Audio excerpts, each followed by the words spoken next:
Hello, folks. I am done with Kingdom Hearts, and here is my review. Now, folks, hold up. Let me just.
I'm trying to at least. It's not gonna give you a full thing of this.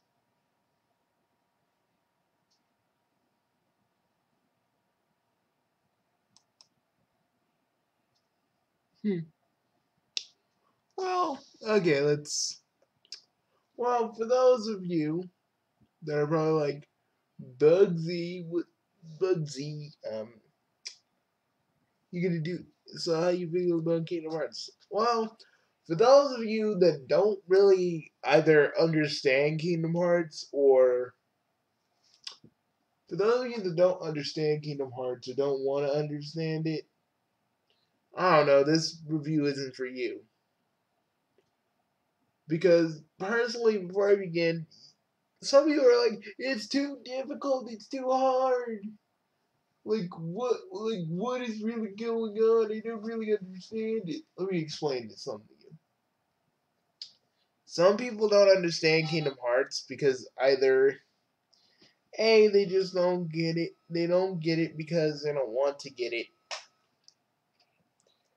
Because as soon as as soon as we talk about Xehanort, the whole Kingdom Hearts thing, which again I knew what Kingdom Hearts was when when you play the spin-off games. See, if you play the spin-off games or at least understand what the spin-off games technically are, you can actually you can actually you actually get little pieces of the puzzle, like why these Birth by Sleep and 25 Days Over 30, you'd actually understand a little bit more about that. 327 Days Over 30, you'd actually understand a little bit more because there's a lot of callbacks to the many sub games of the series to actually explain the story, because every little bit of those sub games gives you a little tiny piece of the story. You all don't, some of you just don't want, some of you just don't want to do that. And actually, they have a thing called the memory archives that actually will explain it a lot more clearer to you. Which I'm actually kind of surprised that they did that. But I guess they get the complaint that Kingdom Hearts is too difficult for me to understand with my not understanding it. Because when people say they don't understand something, it's like they put it in their heads like they don't want to understand it when they hear the information. But it was everything but sorry guys, I had to talk about that first. Kingdom Hearts is everything. Kingdom Hearts 3 is everything that I hope for and more. We get the Keyblade War. We get to fight We get to fight Xehanort's little copies of himself. And yeah, although there were 3 fights with Xehanort at the very end, and oh shit, they get hard. Like, I ran out of items during the last fight with them, and I was like hoping to God I didn't get hit. I was hoping to God at the very end I don't get hit. Now, the Disney worlds, they're only like, there's Arendelle, there's Monstropolis, there's Big Hero 6, there's Hercules, because we finally get to see what Olympus is like. And not in the freaking Coliseum. Phil doesn't say a word either. Like, Phil doesn't say a fucking word. Like, either they couldn't get Danny DeVito, or was that Danny DeVito in the game? I don't know. I know they got James Woods to still do Hades. I think that was him. But it really sounded great, and basically Hades goes back to his actual plan of what he was going to do before Maleficent and the Heartless became a thing. And basically, with the help of Sora and the others, you win. You win against them. But they didn't. But I guess I thought he didn't like. Okay, this is what I thought about the Hercules thing. I thought Hercules saved Meg, and this is what happened afterwards. But it's implied that this is Hades' original plan that he was gonna do. So basically, I think him saving Meg actually did happen, but the last part didn't happen. But still, Zeus like when Hades like this, I'll get you and your Meg in a little river of death, and then like Zeus throws a thunderbolt. He's like, he stops like right there. I'm like, shit, that bolt must have hit him. I like that Monsters Inc. was basically a direct sequel.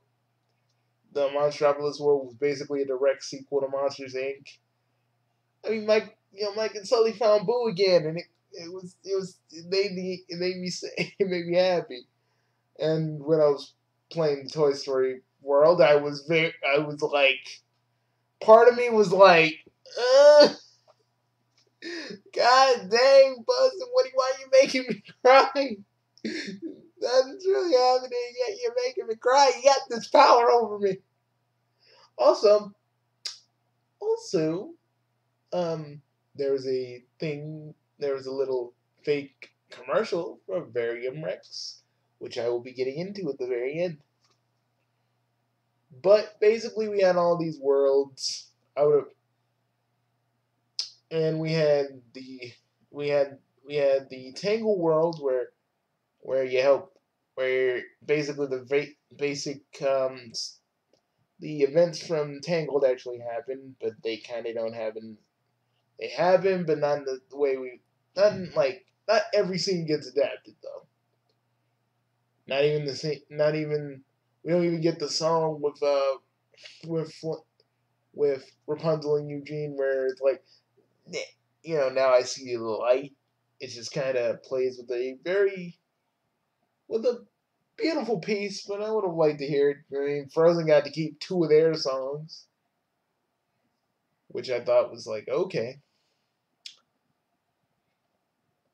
And then we go to the realm of darkness with Riku and Mickey, and they try to find Aqua.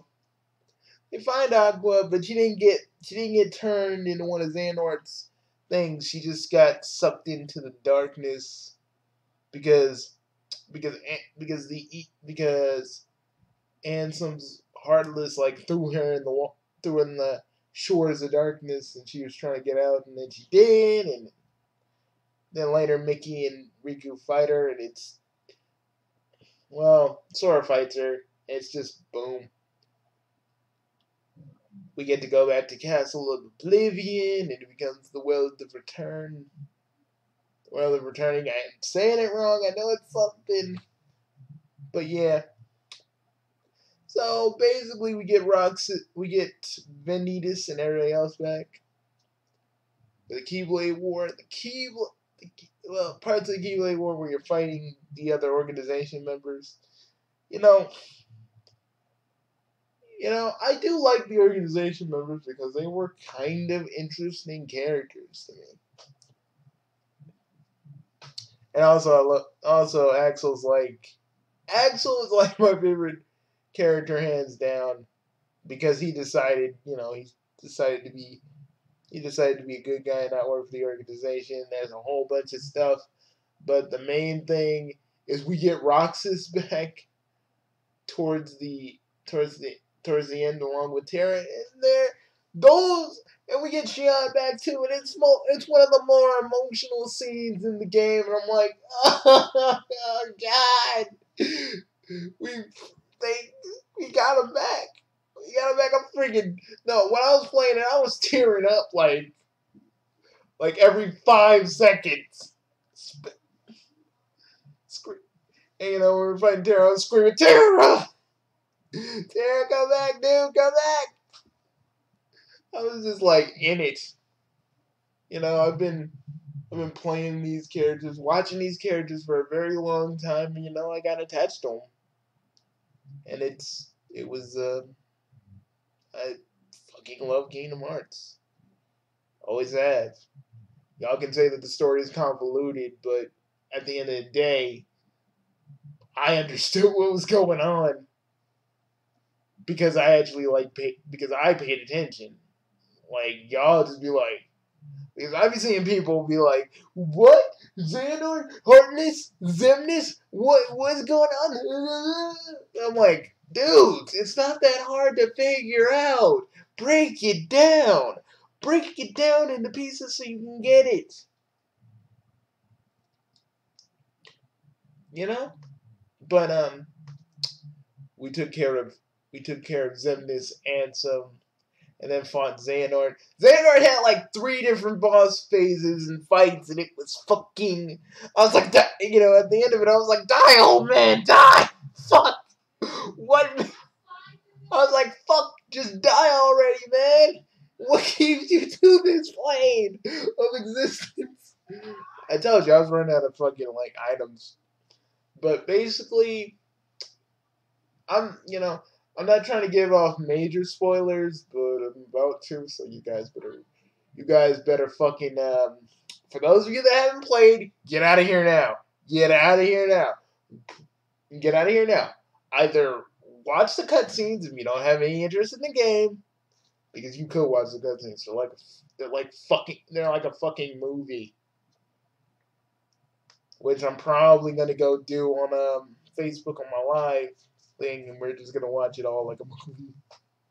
But I swear to you guys, this game's the last arc of the last part of the Xehanort saga is a fucking emotional roller coaster that I don't think any of you are truly prepared for. And I would if you guys want to hear spoilers, there's a part where you're fighting on the Heartless, and there's like a big ball of Heartless. For those of us that have played Kingdom Hearts Union or Union Key or whatever, there's a part where one of the other members of Union Key needs him up, and then all the keys start flying up, and Sora gets on him, and then while you're doing that, you're pressing triangle, and you notice everybody's names of the Keyblade wielders. Hey, if you're lucky, and you play the game as much as I have, you might actually even see my name in there. Because I kind of did, and I was like, what? I was like, what? And it was that like one moment where I was just like, everybody. I needed some help with that, but some bro helped me out because I had to press the thing rapidly. I don't even think I had to press it rapidly. I just didn't know I could. I didn't know I could move freely. But either way, it was so awesome. It was so awesome to do that, fighting Xehanort, doing all this stuff. But the ending? Oh, that epilogue. Xigbar is Luxu! Guys! That was the one thing that threw me through a loop, because I understood everything up to this point. And Xigbar is Luxu! Someone explain that to me! I mean, there was a hint when you fought Xigbar in the labyrinth, and he said he was worthy of it, and I was like, no, I mean, maybe he's saying when he gets recompleted, he'll be worthy of Keyblade, and he'll be on their side, but no, he meant that, yeah, I'm Luxu, motherfucker, I was always Luxu. And the Lost Masters, the foretellers are there too. He like called them back, and I thought they died. But he was able to call them back like it wasn't shit. And there's one missing, and I don't know what the fuck is going on anymore. And I'm just like, what? So Kingdom Hearts 3 may be over. The Xehanort Saga may be over, but the Master of Masters may be the actual big bad of the whole entire series. Because, think about it, he's the one that sets every fucking little event into motion. He sets the events of the original Keyblade War that intrigued Xehanort. And Xehanort did all this stuff so he can do another so he can have another Keyblade War, so he can open up Kingdom Hearts. So he's kind of the big bad that is responsible for the main event in the Xehanort Saga. So I'm trying to wonder, where the fuck is the Master of Masters? Where is he at? They say the Master of Masters saved Sora. I don't know, but I don't think. He could be a villain. He could not be. But here's another thing. I'm going to talk about the secret ending, and I want all of you. If you don't care about spoilers, you can stay. But if any of you don't want to be spoiled, get the fuck out of here right now. So at the end of Kingdom Hearts, Sora goes to find Kairi because Xehanort's the one that scattered Kairi or trying to find Kairi or broke her heart, and now she's just somewhere. And basically, Sora came to find Kairi, and Sora is finding Kairi, but the secret ending takes place where Sora's in either modern day Japan, modern day Tokyo, in Tokyo, or in the world ends with you, Tokyo. But you see Sora and Riku and Yozora. Now the Varian Rex thing was kind of weird, and I looked at a video that said that this is what Nomura wanted for Final Fantasy Versus 13. So we got a redone version of Noctis and the others, and that makes me happy because the next game might actually just have Sora and Riku meet a different version of Noctis and the others. And I know they may not be the ones I knew, but this is gonna be interesting. Xigbar is Luxu. Where the fuck is the Master of Masters? I don't know what the fuck is going on, and it's looking pretty cool. I'm gonna go, guys. And remember, everybody, and this is only for the Kingdom Hearts fans. And anybody else who watches this, you're gonna be real fucking confused. But I'll see you guys later, and remember, may your heart be your guiding key. See you later, guys.